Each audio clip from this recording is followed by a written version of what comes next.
Duwag ka. Bakit ka nakaingon na nahadlok ako? Hindi ba ko andam no? Duwag ka. Aminin mo, Tonyo, na duwag ka. Hindi palagi ko andam noon. Paano kita bubuhiin? Paano ko mahatag sa iyo ang kinabuhi na naandan mo? Ha? Hindi naman yun ang buhay na gusto ko eh. Sapat na sa akin yung buhay. Nakasama ka. Sa akin hindi. Dahil mahal kita. Gusto kitang hatagan ng magandang kinabuhi. Ayoko yung maaamong ka sa aking naagian na kamalasan. Sana sinabi mo.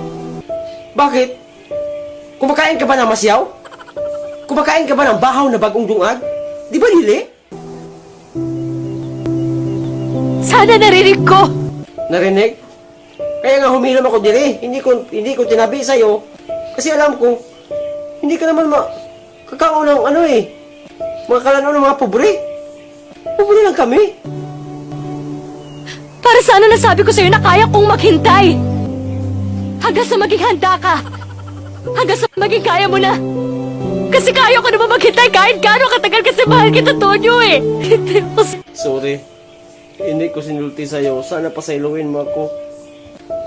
Kasi kung nagpakita ko nimo, baka hindi na kita mabiyaan. Kaya ko lang naman ito binubuhat dahil ayaw ko maaamong ka sa kapubrihan ng aking nadangat ngayon sa aking kinabuhi.